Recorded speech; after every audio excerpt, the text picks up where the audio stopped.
नमस्कार दोस्तों, हमारे YouTube चैनल में आप सभी का दिल से स्वागत है। मैं आप सबके बीच में लाना चाहती हूँ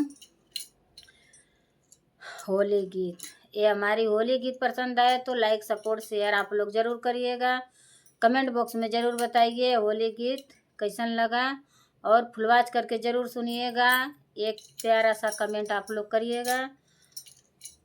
और फागुन में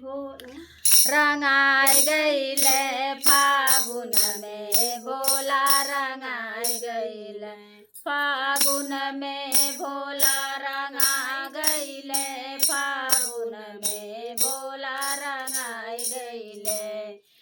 होली खेल गईले अयोध्या नगरिया होली खेल गईले अयोध्या नगरिया राम जी के संगवा रंगाए गईले राम जी के संगवा रंगाए गईले फागुन में भोला रंगाए गईले फागुन में भोला रंगाए गईले फागुन में भोला रंगाए गईले फागुन में भोला रंगाए गईले दूसरी होली गोकुला में खेले दूसरी होली गोकुला में खेले गोकुला में खेले हो गोकुला में खेले कान्हा के संगवा रंगाए गईले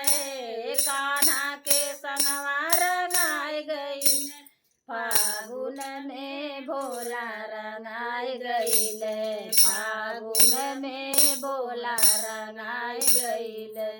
रंगाए गईले हो रंगाए गईले फागुन में भोला रंगाए गईले फागुन में भोला रंगाए गईले होली खेल गईले बैकुंठ नगरिया होली खेल गईले बैकुंठ नगरिया बैकुंठ नगरिया बैकुंठ नगरिया होली खेल गईले बैकुंठ नगरिया होली खेल गईला बैकुंठ नगरिया विष्णु के संगवा रंगाए गईले विष्णु के संगवा रंगाए गईले फागुन में भोला रंगाए गईले फागुन में भोला रंगाए गईले रंगाई गईले हो रंगाई गईले फागुन में भोला रंगाए गईले फागुन में भोला रंगाए गईले राम जी के संगवा रंगाए गईले फागुन में भोला रंगाए गईले कृष्ण जी के संगवा रंगाए गईले फागुन में भोला रंगाए गईले